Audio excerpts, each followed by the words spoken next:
السلام علیکم ورحمۃ اللہ وبرکاتہ۔ نحمده ونصلی علی رسولہ الکریم، اما بعد فاعوذ باللہ من الشیطان الرجیم، بسم اللہ الرحمن الرحیم۔ رب اشرح لی صدری ویسر لی امری واحلل عقدۃ من لسانی یفقہوا قولی۔ شہر رمضان الذی انزل فیہ القرآن هدى للناس وبینات من الہدى والفرقان فمن شہد منکم الشہر فلیصمہ ومن كان مريضا أو على سفر فعدة من أيام أخر يريد الله بكم اليسر ولا يريد بكم العسر ولتكملوا العدة ولتكبروا الله على ما هداكم ولعلكم تشكرون۔ رمضان وہ مہینہ ہے جس میں قرآن نازل کیا گیا ہے، جو لوگوں کے لیے سراسر ہدایت ہے، اور اس میں ہدایت اور حق و باطل میں فرق کرنے کے واضح دلائل ہیں۔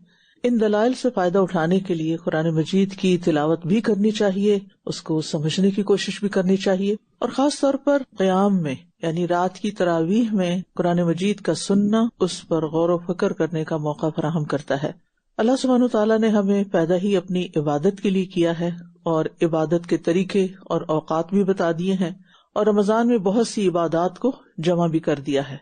عبادت میں سب سے اہم چیز فرض نمازوں کی بروقت ادائیگی ہے۔ اس کے علاوہ نوافل، چاشت، اشراق وغیرہ اللہ کے قرب کا ذریعہ ہیں، اور رمضان کی راتوں میں اخلاص کے ساتھ قیام کرنے پر پچھلے تمام گناہوں کی بخشش کی خوشخبری بھی ہے۔ نبی صلی اللہ علیہ وسلم نے فرمایا، جس نے ایمان کے ساتھ اور ثواب کی نیت سے رمضان کی راتوں میں قیام کیا، اس کے گزشتہ سارے گناہ معاف کر دیے جائیں گے۔ تو اس لیے اس نیت کے ساتھ، یعنی جب آپ گھر سے نکلتے ہیں مثلاً مسجد جانے کے لیے یا پھر اپنے مصلی کی طرف جاتے ہیں، تو اس وقت قیام میں کیا نیت کریں گے کہ اللہ آپ کے لیے اخلاص کے ساتھ، اور ساتھ دعا بھی کر لے کہ اللہ تعالیٰ جو میں سنوں، جو میں پڑھوں، مجھے اس کی مزید سمجھ آئے اور میرے ایمان میں اضافے کا ذریعہ بنے۔ ٹھیک ہے نا، یعنی قرآن مجید جو ہے ایمان میں اضافے کا ذریعہ بنتا ہے، اور پھر یہ کہ ثواب کا ذریعہ بھی ہے، تو ایمان میں بھی اضافہ ہو اور ثواب بھی ملے۔ ٹھیک ہے، تو اللہ تعالیٰ کے نیک بندوں کی ہمیشہ سے یہ عادت رہی ہے کہ وہ راتوں کو عبادت کرتے ہیں، اور اب آخری عشرہ بھی قریب آ رہا ہے، اور آپ پلان کر رہے ہوں گے کہ راتیں کیسے گزارنی ہے، عبادت کیسے کرنی ہے۔ قرآن مجید میں آتا ہے، تتجافى جنوبهم عن المضاجع يدعون ربهم خوفا وطمعا ومما رزقناهم ينفقون۔ ان کے پہلو بستروں سے الگ رہتے ہیں، اور وہ اپنے رب کو خوف اور امید کی حالت میں پکارتے ہیں، اور اس میں سے جو ہم نے ان کو رزق دیا وہ خرچ کرتے ہیں۔ یعنی رات کو جاگنا ہے، بستر چھوڑنا ہے، اور بستر چھوڑ کے قیام کرنا ہے، قیام کے ساتھ دعائیں بھی مانگنی ہیں، خوف اور امید کی حالت میں پکارتے ہیں، اور پھر صدقہ بھی کرنا ہے۔ ہم سورۃ البقرہ میں پڑھ چکے ہیں کہ صدقہ دن کو بھی ہوتا ہے اور صدقہ رات کو بھی ہوتا ہے، تو جو دن اور رات دونوں اوقات میں صدقہ کرتا ہے وہ زیادہ بہتر ہے اس سے جو صرف دن میں صدقہ کرتا ہے۔ اور اس کا فائدہ کیا بتایا گیا کہ انسان کا خوف اور غم دور ہوگا۔ یعنی صدقہ بیسیکلی انسان کے اندر لگی ہوئی گرہیں کھولتا ہے، اور جب وہ گرہیں کھلتی جاتی ہیں نا، تالے کھلتے جاتے ہیں، تو ہمارے اندر ایک وسعت پیدا ہوتی ہے، شرح صدر پیدا ہوتا ہے، اور اس شرح صدر کے ساتھ ایک عجب خوشی اور ایک سکون اور اطمینان نصیب ہوتا ہے انسان کو۔ اور آپ آزما کر دیکھ لیجئے کہ واقعی اس سے خوف اور غم میں کمی آئے گی، اور آتے آتے آتے انشاءاللہ رمضان کے آخر تک یہ بیماریاں دور ہو جائیں گی۔ عام دنوں میں قیام اللیل کرنا اور پھر تنہائی میں کرنا ذرا ہم لوگوں کے لیے مشکل ہوتا ہے، لیکن رمضان میں ایک خاص برکت بھی ہوتی ہے، تھوڑی نیند بھی کافی ہو جاتی ہے، اور باجماعت نماز تراویح کی صورت میں یہ آسان بھی ہو جاتا ہے۔ اور الحمدللہ رات کے پہلے حصے میں بھی اور آخری حصے میں بھی دو دفعہ مساجد میں قیام ہو رہا ہوتا ہے، تو اس سے بھرپور فائدہ اٹھانا چاہیے۔ اور متقین کی صفات اللہ تعالیٰ قرآن مجید میں بیان کرتے ہیں، کانوا قلیلا من اللیل ما یہجعون وبالاسحار هم یستغفرون۔ وہ رات کو کم سوتے ہیں اور سحر کے وقت استغفار کرتے ہیں۔ اگر سارا سال نہیں تو کم از کم رمضان میں، اور اگر سارے رمضان نہیں تو کم از کم آخری عشرے میں، اور اگر سارے آخری عشرے میں نہیں تو کم از کم تاخراتوں میں اس کا اہتمام کریں۔ اور یہ رب کے قرب اور گناہوں کی بخشش کا ذریعہ بھی ہے، اور نبی صلی اللہ علیہ وسلم کی سنت بھی ہے، صحابہ کا طریقہ بھی ہے. آپ نے اپنے گھر والوں اور بیویوں کو بھی تراویح کی جماعت میں شریک کیا اور طویل قیام کیا، خصوصاً آخری عشرے میں رات کے قیام کے لیے جگایا بھی ان کو. تو آپ اپنے گھر والوں کو بھی جگائیں اگر وہ ساتھ آپ کے جاگنے کو تیار ہوں. اور باقی یہ ہے کہ اگر کوئی بھی چیز رکاوٹ بن رہی ہے، اندر کا نفس یا بیماری یا کوئی بھی چیز، تو اس کے لیے اللہ سے دعا کریں کہ اللہ ہمارے گناہ معاف کر دے اور ہمیں اس عبادت کی توفیق عطا فرما. کیونکہ ان آخری راتوں میں لیلۃ القدر بھی ہے جو 1000 مہینوں سے بہتر ہے. جو اس سے محروم رہا وہ ہر خیر سے محروم رہا، تو اللہ ہمیں اس خیر سے محروم نہ کرے. اور اس کی دعا روز کیا کریں کہ اللہ ہمیں لیلۃ القدر نصیب کر، کیونکہ یہ نصیب کی بات ہے کہ جس کو اللہ دے. ایک شخص نے امام ابراہیم بن ادھم سے عرض کیا، میں رات کو نماز نہیں پڑھ پاتا، اس کے لیے مجھے کوئی دوا تجویز کر دیں. انہوں نے کہا، دن میں اللہ کی نافرمانی نہ کرو، وہ تمہیں رات کو اپنے سامنے کھڑا کرے گا، کیونکہ تمہارا رات کو اس کے سامنے کھڑا ہونا سب سے بڑے اعزاز میں سے ہے. یہ انسان کے لیے بہت عزت کی بات ہے کہ وہ رب العالمین کے سامنے کھڑا ہو، اور نافرمان اس عزت کا مستحق نہیں. تو اس لیے بہت ضروری ہے کہ ہم اس کو سیریسلی لیں، اور دن میں بھی اشراق یا چاشت کے نوافل کی ادائیگی کا اہتمام کریں. اور پھر یہ ہے کہ کوشش کریں کہ جو سپارہ پڑھنا ہے وہ تھوڑا سا اس کا ترجمہ آتا ہو. صرف نوافل کی تعداد پہ توجہ نہیں رکھے، بلکہ دل کی کیفیت اور خشوع پر بھی توجہ رکھیں، اور طویل قیام پر بھی. اور سستی اور تاخیر یہ مومنوں کی عادت نہیں ہوتی، تو اس کام کو بہت پلاننگ کے ساتھ اور وقت کی پابندی کے ساتھ کرنے کی کوشش کریں. اللہ تعالیٰ ہم سے ساری ایسی کوتاہیاں دور کر دے اور ہمیں اپنا پسندیدہ بنا لے. آج ہم انشاء اللہ تعالیٰ سورۃ النحل سے شروع کریں گے. اپنی نیت کی تجدید کر لیجئے. اللہ سبحانہ وتعالیٰ ہمیں اس کتاب کے ذریعے ہدایت، رحمت اور برکت سے نوازے، اور ان لوگوں میں شامل کرے جو صراط مستقیم پر گامزن ہے، اور ان لوگوں میں ہمیں شامل کرے جن پر اللہ تعالیٰ رحمت فرماتا ہے اور جن پر اللہ تعالیٰ کی نظر کرم ہے اور جن کو وہ عزت بخشتا ہے. اللہ تعالیٰ ہمیں ان لوگوں میں شامل کر لے جن کی دعائیں وہ سنتا اور قبول فرماتا ہے، اور اللہ سبحانہ وتعالیٰ ہمارے لیے جنت الفردوس کو لکھ دے. سورۃ النحل یہ مکی سورت ہے. اس کی 128 آیات ہیں. ترتیب کے اعتبار سے 16 نمبر سورت ہے. نزول کے اعتبار سے 70 نمبر سورت ہے، 70. سورت کا ایک نام النحل ہے، شہد کی مکھی، کیونکہ اس میں شہد کی مکھی کا ذکر آیا ہے. النعم، اس میں بہت ساری نعمتوں کا ذکر ہے، اس لیے سورۃ النعم بھی اس کو کہا جاتا ہے. اور یہ واحد سورت ہے جس میں شہد کی مکھی کا ذکر ہے، جو کسی اور سورت میں نہیں آیا. اور اس میں لفظ نعمت اور اس کے مشتقات کا ذکر 13 مرتبہ ہوا ہے. اس میں خیر اور شر کے متعلق ایک جامع آیت ہے، ان اللہ یأمر بالعدل والاحسان وایتاء ذی القربى، جو آپ نے جمعے کے خطبوں میں سنی ہوگی. اور اس میں قرآن کریم کا تیسرا سجدہ تلاوت موجود ہے. اور اس سورت کا مقصد یہ ہے کہ نعمتوں کی یاد دہانی کرائی جائے، اور جو نعمتیں ہیں وہ نعمت دینے والے کی طرف اشارہ کرتی ہیں اور اس کی عبادت کو لازم قرار دیتی ہیں، اور اس کی نعمتوں کا شکر ادا کرنے کی دعوت دیتی ہیں. بسم اللہ الرحمن الرحیم. أتى أمر الله فلا تستعجلوه سبحانه وتعالى عما يشركون.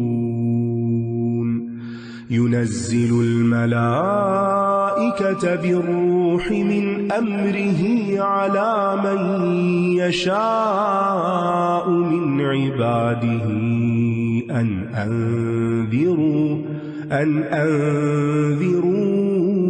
أنه لا إله إلا أنا فاتقون. خلق السماوات والأرض بالحق تعالى عما يشركون. خلق الإنسان من نطفة فإذا هو خصيم مبين. والأنعام خلقها لكم فيها دفء ومنافع ومنها تأكلون. ولكم فيها جمال حين تريحون وحين تسرحون. وتحمل أثقالكم إلى بلد لم تكونوا بالغيه إلا بشق الأنفس الأنفس إن ربكم لرؤوف رحيم والخيل والبغال والحمير لتركبوها وزينة ويخلق ما لا تعلمون وعلى الله قصد السبيل ومنها جائر وَلَوْ شَاءَ لَهَدَاكُمْ أَجْمَعِينَ۔ اللہ کا حکم آ پہنچا، پس تم اسے جلدی نہ مانگو، وہ پاک اور بلند تر ہے اس سے جو یہ شریک ٹھہراتے ہیں۔ سورۃ الحجر کے اختتام اور نحل کے آغاز میں ایک خوبصورت ربط ہے۔ سورۃ الحجر کا اختتام وَاصْبِرْ وَمَا صَبْرُكَ إِلَّا بِاللَّهِ سے ہو رہا ہے کہ صبر کیجیے، اور النحل کا آغاز فلا تستعجلوہ سے ہو رہا ہے کہ جلدی نہ کیجیے، کیونکہ صبر جلدی کے منافی ہے۔ اور سورت کو بغیر کسی تمہید کے ایک تنبیہی جملے سے شروع کیا گیا ہے، یعنی کفار مکہ عذاب کو اس طرح بار بار مانگتے جیسے تکیہ کلام بار بار دہرایا جاتا ہے کہ لے آؤ عذاب، تو بتایا جا رہا ہے کہ اللہ کا عذاب تمہارے سر پہ ہے، اب اس کے ٹوٹ پڑنے کے لیے جلدی نہ مچاؤ، اور جو مہلت باقی ہے اس سے فائدہ اٹھاؤ۔ اور عطا ماضی کا صیغہ لایا گیا ہے، یعنی اس کا آنا بالکل یقینی ہے، سمجھو آ ہی چکا، اب دیر نہیں۔ تو اللہ سبحانہ وتعالیٰ کے اس کلام کو جاننے سے یہ فائدہ ہوتا ہے کہ انسان کو اپنی غلطیوں کو دیکھنے کا موقع ملتا ہے، اور پھر یہ کہ اہل مکہ کے لیے تو یہ بات تھی ہی، لیکن ہمارے لیے بھی ہے کہ ہم اللہ کے عذاب سے ڈریں اور کسی بھی معاملے میں نتیجے کی جلدی نہ کریں، اپنی محنت اور کوشش کرتے رہیں اور باقی معاملہ اللہ پہ چھوڑ دیں۔ حقیقت یہ کہ انسان کی طبیعت میں جلد بازی ہے، ہر دوسرا شخص جلدی میں دکھائی دیتا ہے، یعنی آپ کو کسی سے بات کرنی ہو، کبھی فون پہ بات کرنی، اپنے بچوں سے ایون بات کرنی ہو تو وہ ہلتے جلتے رہتے ہیں کہ بس ابھی انہیں کچھ اور کرنا ہے تو آپ اپنی بات جلدی ختم کریں۔ اسی طرح گاڑی میں سوار ہونا ہے، اترنا ہے، ٹریفک ہے، پھر عبادت کے معاملات ہیں، وضو میں بھی جلدی، نامکمل سا وضو، نماز میں بھی جلدی، کسی سے تھوڑی سی ناراضگی ہوگی تو بس جلدی بد دعا دے دی، کوئی وظیفہ کر لیا تو جلدی نتیجہ آنا چاہیے، اور کسی سے بات کر رہے ہیں تو سامنے والا ابھی اپنی بات پوری نہیں کرتا تو ہم بیچ میں اپنی شروع کر دیتے ہیں، کوئی سوال کرے، بات کرے تو اس کو سمجھنے کی کوشش نہیں کرتے، جلدی سے ہم ججمنٹل ہو کے فتویٰ بھی سنا دیتے ہیں۔ اسی طرح کوئی کاروبار کرنا ہو، شادی کا معاملہ ہو یا کچھ، تو ان فیصلوں میں بھی بہت جلد بازی، پھر اسی طرح شادی ہو جائے تو اس کے بعد نبھا میں اگر تھوڑی بہت مشکل پیش آئی ہے تو پھر طلاق میں جلدی، تو اس طرح کی بہت سی جلد بازیاں ہماری زندگی کا حصہ بن چکی ہیں۔ اس کے علاوہ بھی ہم اپنا انالیسس کر سکتے ہیں کہ ہم کہاں کہاں جلد بازی کرتے ہیں۔ فلا تستعجلوا، جلدی نہ کرو۔ کھانا کھانے میں جلدی کیا نتیجہ لاتی ہے، کھانا پکانے میں جلدی کیا نتیجہ لاتی ہے، یعنی کسی بھی کام میں جلد بازی جو ہے وہ فائدہ نہیں دیتی، ہر چیز کو اس کا ڈیو ٹائم دینا چاہیے۔ اور آخرت کے معاملے میں اور زندگی کے معاملے میں تو اور بھی، کہ یہ نہیں کہ کوئی ذرا سی مشکلات آئیں تو بس بد دعا شروع کر دی، بچوں کے حق میں اپنے بھی اللہ اٹھا لے، بس اب جینے کا کوئی مزہ نہیں، ایسی حرکتیں نہیں کرنی چاہیے۔ زندگی کا ایک ایک لمحہ قیمتی ہے۔ وہ فرشتوں کو اپنے حکم سے وحی کے ساتھ اپنے بندوں میں سے جس پر چاہتا ہے اتارتا ہے کہ تم لوگوں کو خبردار کر دو کہ میرے سوا کوئی معبود نہیں، بس تم مجھ سے ڈرو۔ روح ایک تو انسانی روح ہوتی ہے جو جسم میں ہوتی ہے، روح کا لفظ فرشتے کے معنی میں بھی استعمال ہوا ہے، اور اللہ کی طرف سے نازل کیا گیا پیغام بھی روح کہلاتا ہے، یعنی وحی۔ اور قرآن مجید کو روح کا نام کیوں دیا گیا ہے؟ روح سے زندگی ہوتی ہے نا، ہماری زندگی کب تک ہے؟ جب تک ہمارے اندر روح ہے۔ تو ہماری فزیکل باڈی ڈپینڈ کرتی ہے اپنے سروائیول کے لیے روح پر، تو اسی طرح ہمارا اسپرچل بینگ بھی، جو ہماری اصل زندگی ہے، ایمان کی زندگی، وہ بھی روح پہ ڈپینڈ کرتی ہے، اور وہ روح جو ہے وہ قرآن ہے، یعنی قرآن اللہ کا کلام، اللہ کی وحی دلوں کو زندہ کرتی ہے۔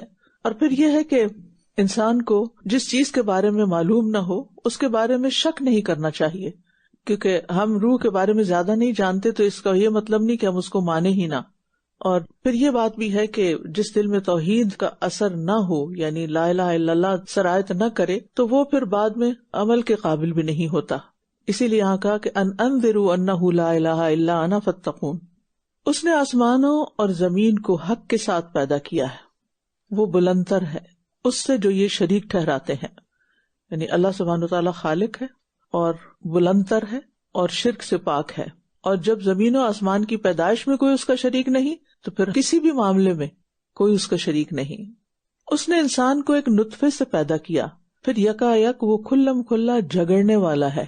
یعنی انسان کی ابتدا کس چیز سے ہوئی؟ کتنی حقیر چیز سے.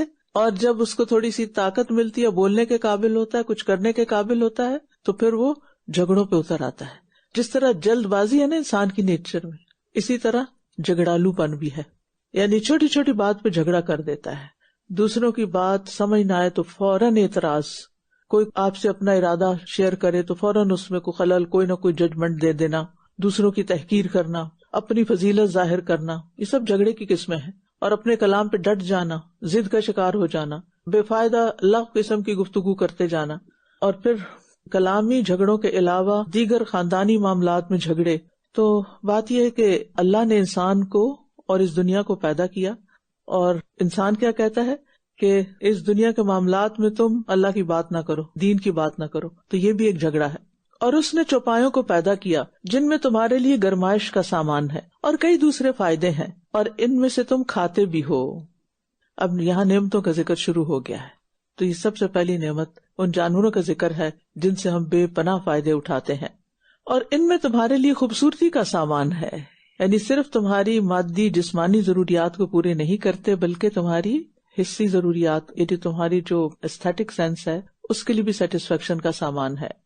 اور ان میں تمہارے لیے خوبصورتی کا سامان ہے جب تم شام کے وقت چرا کر لاتے ہو اور جب تم صبح کے وقت چرانے لے جاتے ہو. اور وہ تمہارے بوجھ اس شہر تک اٹھا لے جاتے ہیں جہاں تم ذاتی مشقت کے بغیر پہنچنے والے نہ تھے. بے شک تمہارا رب یقیناً بہت شفقت کرنے والا، نہایت رحم کرنے والا ہے. اور گھوڑے اور خچر اور گدھے اسی نے پیدا کیے تاکہ تم ان پر سواری کرو، اور وہ سامان زینت بھی ہیں، اور وہ کچھ پیدا کرے گا جو تم نہیں جانتے. یعنی اللہ تعالیٰ مستقبل میں ایسی چیزیں پیدا کرے گا جن کا انسان فی الحال تصور بھی نہیں کر سکتا. جب یہ آیت نازل ہوئی تھی اس وقت یہ سب کچھ نہیں تھا جو آج سواریوں کے لیے پیدا ہو چکا ہے، اور آئندہ کیا کچھ ہوگا اللہ زیادہ بہتر جانتا ہے. اور پھر یہ کہ انسان کو خالق کی تخلیق پر غور کرنا چاہیے، اور سیدھا راستہ دکھانا اللہ ہی کے ذمہ ہے. اور ان میں سے کچھ راستے ٹیڑھے ہیں، اور اگر وہ چاہتا تو ضرور تم سب کو ہدایت دے دیتا. یعنی اللہ تعالیٰ نے زندگی کی بقا کے لیے صرف جسمانی نہیں، روحانی اسباب بھی مہیا کیے ہیں. تو مادی راستوں کے ساتھ ساتھ روحانی راستوں کا ذکر بھی ہے. یعنی سواریوں کا ذکر ہوا، اور اس کے بعد وَعَلَى اللَّهِ قَصْدُ السَّبِيلِ، دین کی طرف جانے والے راستے. هو الذي أنزل من السماء ماء لكم منه شراب ومنه شجر فيه تسيمون ينبت لكم به الزرع والزيتون والنخيل والأعناب ومن كل الثمرات إن في ذلك لآية لقوم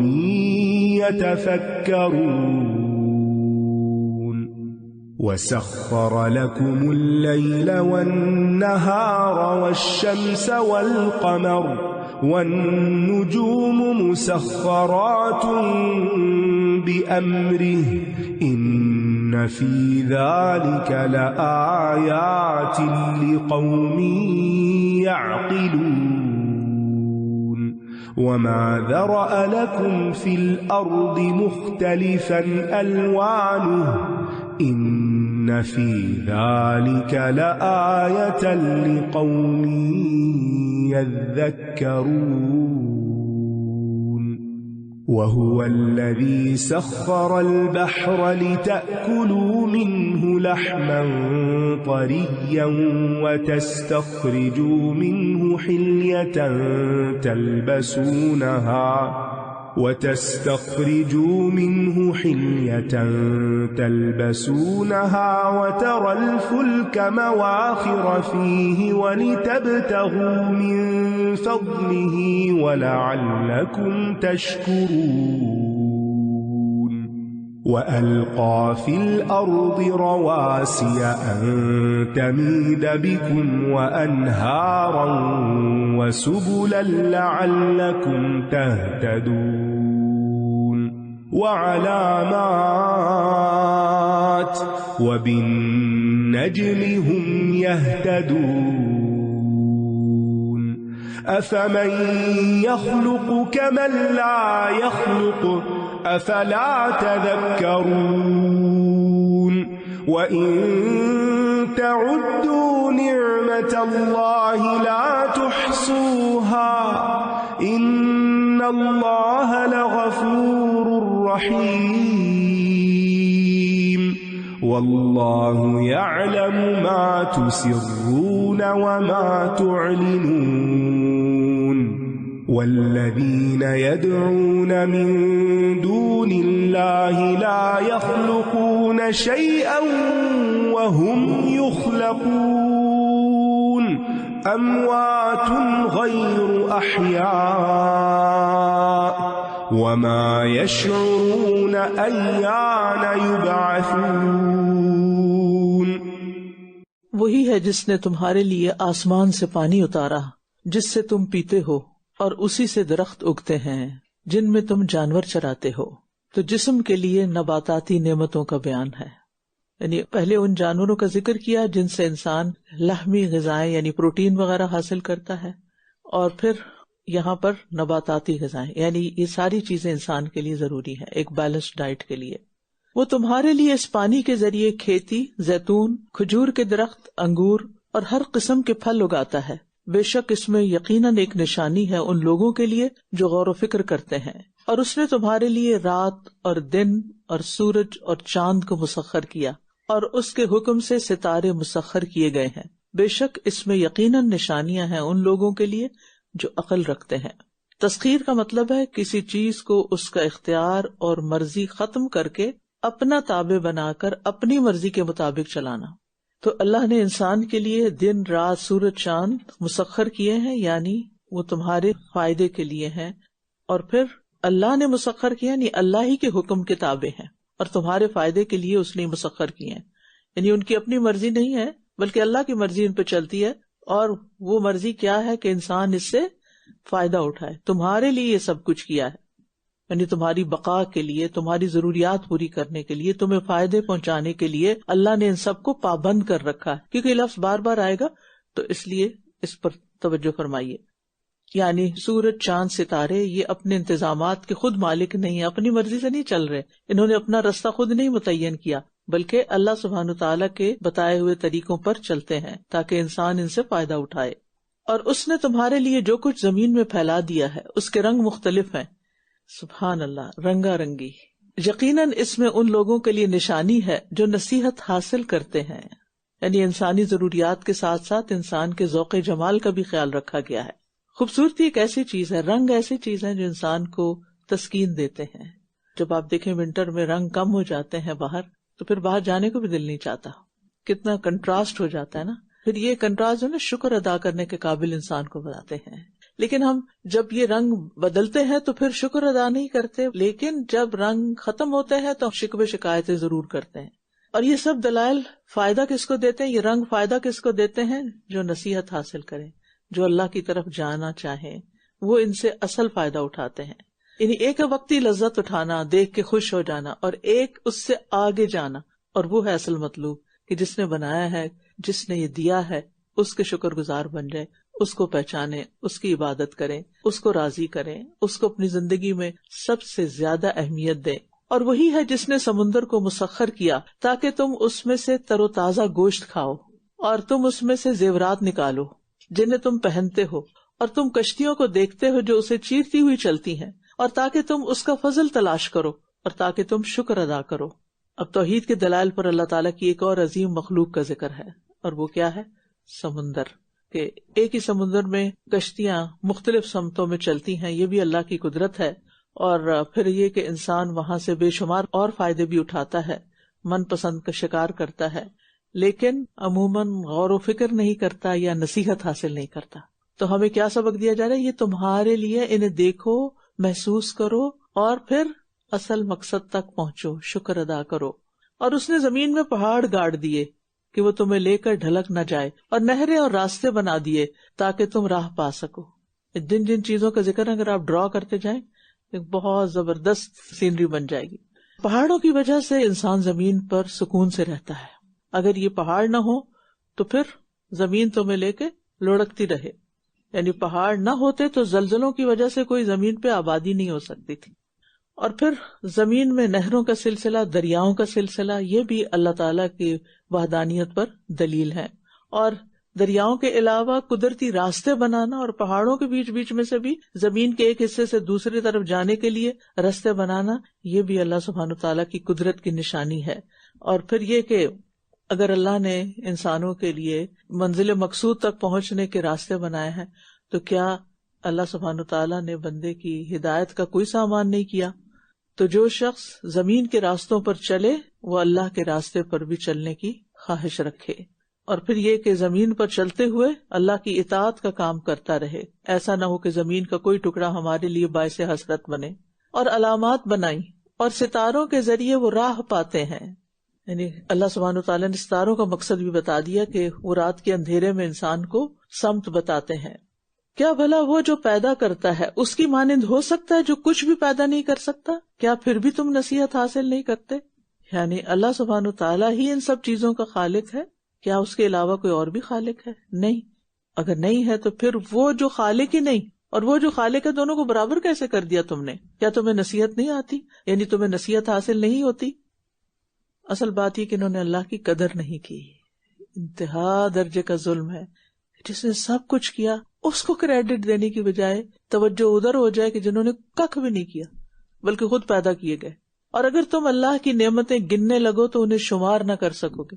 یعنی موٹی موٹی نظر آنے والی چیزیں تو تمہیں دکھا دی اس نے، لیکن اس کے علاوہ ان کے پیچھے ان کے اندر کیا کیا ہے وہ تم شمار بھی نہیں کر سکتے. بے شک اللہ یقیناً بہت بخشنے والا، نہایت رحم کرنے والا ہے. لیکن یہ یاد رکھیے کہ اللہ نے نعمتیں دی ہیں تو ان کا حساب بھی ہوگا، ان کا سوال بھی ہوگا. ابن عباس کہتے ہیں کہ بدن کی صحت، کانوں کی صحت، آنکھوں کی صحت کے بارے میں سوال ہوگا کہ اللہ تعالیٰ نے یہ نعمتیں اپنے لطف سے تمہیں عطا فرمائی، ان کو اللہ تعالیٰ کے کس کام میں خرچ کیا؟ صرف دنیا کے مزے اڑاتے رہے یا کچھ اور بھی کر کے آئے؟ مجاہد کہتے ہیں دنیا کی ہر لذت نعمتوں میں داخل ہے، ہر لذت جس کے بارے میں سوال ہوگا. حضرت علی فرماتے ہیں کہ اس میں عافیت بھی داخل ہے کہ اگر اللہ نے امن سے رکھا ہوا نا تو اس کے بارے میں بھی سوال ہوگا. اب دیکھیے کہ ہم جدھر بھی نظر اٹھائیں وہیں کوئی نہ کوئی نعمت ہے، لہذا ہر وقت شکر گزار ہونے کی ضرورت ہے. اور یہ اللہ سبحانہ تعالیٰ کی بڑائی ہے کہ انسان ناشکری کرتا رہتا ہے لیکن پھر بھی وہ اس کو نوازتا رہتا ہے. اور یہ اللہ تعالیٰ نے خود ہی بتا دیا کہ تم نعمتیں شمار نہیں کر سکتے، محسوس بھی نہیں کر سکتے، تو پھر تم اس پر شکر ادا بھی کیسے کر سکتے ہو؟ تو وہ تمہیں مارجن دیا جا رہا ہے. اور اللہ جانتا ہے جو کچھ تم چھپاتے ہو اور جو کچھ تم ظاہر کرتے ہو، کچھ بھی اللہ کی نظروں سے اوجھل نہیں ہے.